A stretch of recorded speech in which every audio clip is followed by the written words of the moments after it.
Mas era esse o discurso, né? E aí outra dimensão do discurso era que as advogadas queriam fama. Então isso fez com que eu e a Juliana fôssemos atacadas de forma extremamente virulenta. Na madrugada seguinte ao dia que as coisas saíram ali Foi qual data que as coisas saíram? Porque eu tava lá dentro ainda. 4 de abril. 4 ou 5 de abril. Alguma coisa assim. Foi uma quinta-feira. Ou foi uma sexta? Acho que foi uma sexta-feira. Foi uma sexta-feira. De 2020. E aí, já nessa... Tipo, assim que o meu rosto apareceu, começaram a me perseguir. E são pessoas muito fanáticas e que me ofendiam de forma muito machista. Então, várias vezes falaram até da minha aparência, assim, que eu tô em paz com ela. Mas, porque eu não tinha argumento raso. Não, falavam que queria fama, não sei o quê, que eu ia perder minha OAB. E era uma quantidade de mensagens muito grande. E aí, às vezes, eu pegava, assim, de madrugada e eu ia lá olhar. Eu sabia que eu não devia olhar, mas eu ia lá olhar. E aí não dormia? Não, porque eu sou uma pessoa extremamente sensível em termos de saúde mental mesmo. Tenho um histórico de depressão que eu diria que eu passo entre 50% e 60% do meu tempo em episódios depressivos desde os meus 21 anos. É uma coisa, assim, barra pesada. E muita ansiedade de virar à noite com frequência e tal. E na época eu não estava em acompanhamento psiquiátrico, eu comecei depois, até porque isso me desorganizou muito.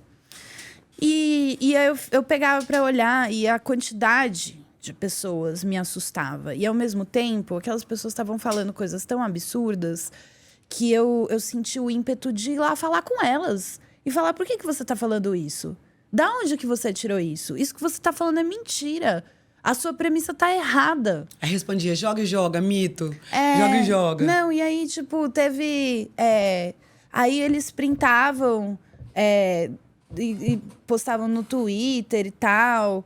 Esse jornalista aí, ele me xingou, assim. Não, até quando saiu... Mais de uma vez. No Fantástico, ele tentou... Ele é um lixo. Ele mesmo. Ele é um... E aí,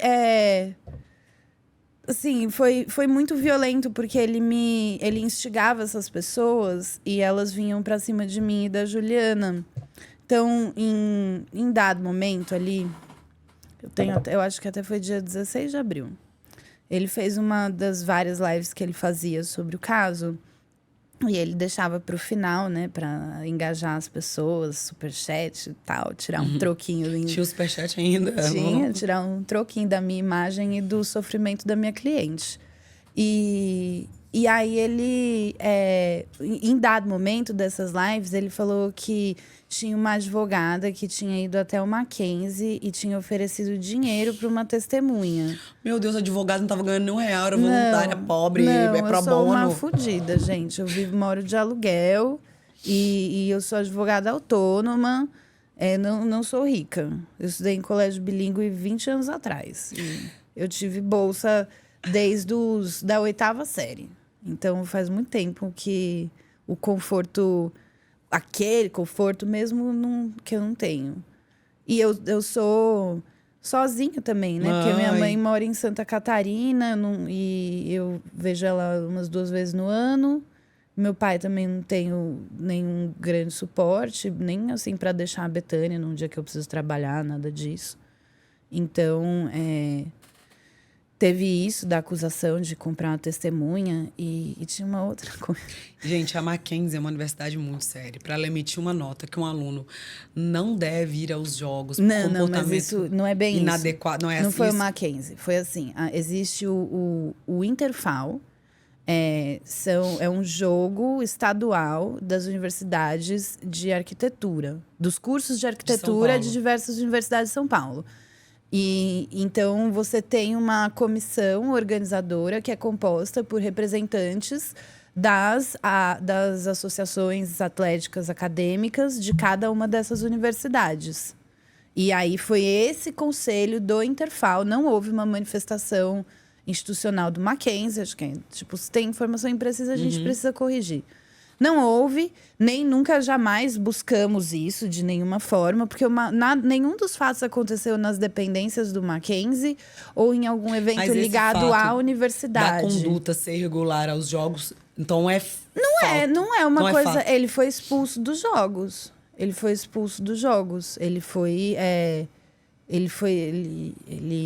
em 10 edições. Porque a faculdade só tem que ser 5 anos, né? 4. Ah, que é 4? Espírito Santo Acho que é 4, não sei se é 5. Mas enfim, ele foi. Muitas delas depois de formado, que é um negócio esquisito, né? E aí ele foi expulso na última, que era pra ser a 10ª vez que ele.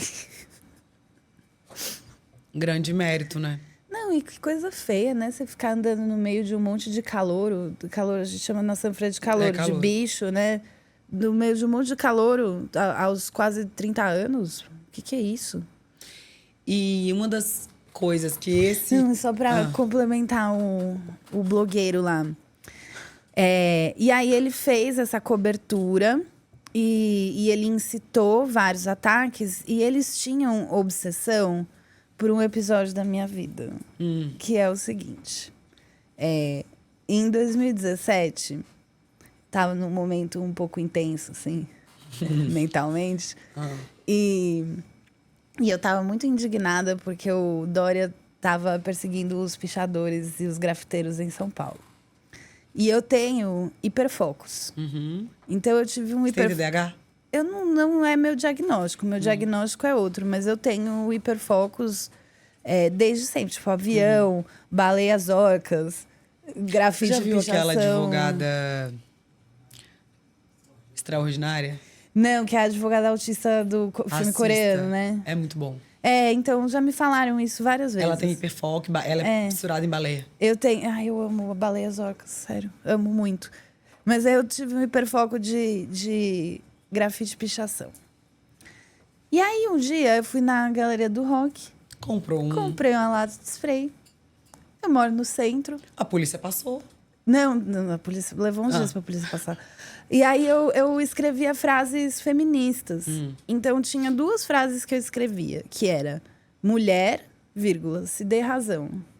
E a outra era as mães também gozam, que essas pessoas Muito acham um bom. pouco mais disruptiva. E aí teve um dia que eu tava num rolê com os amigos e a gente passou ali perto da Câmara Municipal. E aí eu vi Mas prédios públicos? Não, privado. Privados. Era um muro de um estacionamento. Sim. E já tinha nada outros tombado, pichos nada ali. assim. Não, eu sou militante. Eu tenho maior ética, assim, isso, falando sério. Aí, e assim, já era uma parede que já tinha uns outros, assim. Não é como se eu estivesse conspurcando do nada. E aí eu fui, e aí eu escrevi, as mães também gozam. Aí acabou a tinta. Aí era só a gente ter seguido em frente. Mas não, foram comprometidos. Aí chegou na esquina, eu falei, não, peraí, deixa eu tentar de novo, senão vai ficar feio. Aí eu voltei.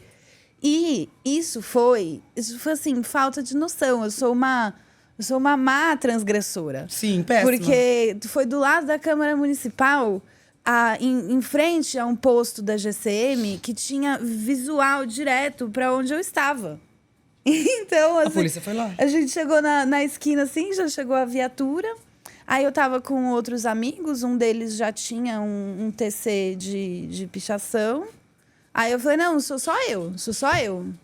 E aí eles, não, eu falei, gente, vai pra minha casa vocês, deixa que eu seguro esse BO. E aí falei, sou só eu. O GC me botou na viatura, chegando lá na delegacia, lavraram um TC. Você saiu. E saí. Só que tinha acabado de aprovar a lei lei municipal da pichação, que ela estabelecia uma multa de R$5.000 e uma multa de R$10.000 em caso de reincidência. E você poderia afastar a exigência dessa multa se você prestasse um serviço comunitário. E aí, como tinha acabado de sair essa lei, deu uma imprensa sobre isso, como se eu fosse a primeira que rodou. Depois fui descobrir que não, que teve um cara que rodou antes de mim. Mas a fama foi pra você. A fama foi pra mim e foi assustador, porque foi num sábado, assim, e... Foi num sábado. E aí apareceu em tudo quanto é TV. Eu tinha concorrido às eleições de 2016 por candidata a vereadora pelo PT. Então, tecnicamente, eu era suplente. Era a 22ª suplente, mas era suplente. Então, a manchete era suplente de Do vereador, PT. estudante de direito da USP. Nossa, mas a matéria é linda. Detida. Estudante de direito da USP. E aí eles pegavam a minha foto da urna, que estava no site do TSE. Meu Deus do céu. Então, foi assim, foi a primeira vez que eu tive que lidar com o meu celular tocando e várias imprensas me ligando. E aí eu chamei meus companheiros do PT, a gente fez um gabinete da crise lá em casa e gerimos a situação do jeito que deu. E aí depois foi até assim, legal, porque me chamaram para falar em eventos sobre perseguição à arte de rua. Eu fui num evento na favela Morumbizinho, ali perto da Raposo Tavares. Incrível. E eu falei do lado do Negro Mia, que é o cara que fez o pátio do colégio, sabe? Que ele escreveu Olhai por Nós com um extintor bem grandão. Do meu lado na mesa. Eu fiquei muito honrada de estar ao lado de pessoas que são da resistência, da arte urbana, da cultura hip hop. Eu não sou pichadora. Não, foi só... Foi um hiperfoco que passou. Sempre gostei, assim. Que bom, mas... então você tome 10 mil ou o serviço. Não, e eu paguei meu serviço comunitário. Eu pintei umas guias ali no Bom Retiro. Eu paguei e não paguei multa por causa disso. Inclusive, depois a prefeitura tentou me executar a multa. Mas eu comprovei que eu já tinha feito meu serviço comunitário e ganhei o honorário de sucumbência da prefeitura. Ainda ganhou um troco. Ganhei um troquinho, uns 600 pila. E deu pra tomar uma cerveja ali na região Eu da... não executei ainda. Tá lá, rendendo. Hoje em dia deve estar uns 800. E eles eram obcecados por essa história. Só falava disso. Só falava disso. E não é algo que eu necessariamente tenho vergonha. Eu acho que é um vacilo que eu dei. De querer me propor a fazer uma transgressão que eu não tenho a caminhada de rua suficiente para fazer. Mas eu gosto das coisas que eu escrevia. Acho que é da hora as intervenções que eu fiz ali na Bela Vista. Não sobrou mais nenhuma. Mas tinha uma época que ficou lá. E as oportunidades que eu tive depois de falar sobre o assunto, a partir de uma perspectiva de criminologia cultural, sabe? Foi muito legal.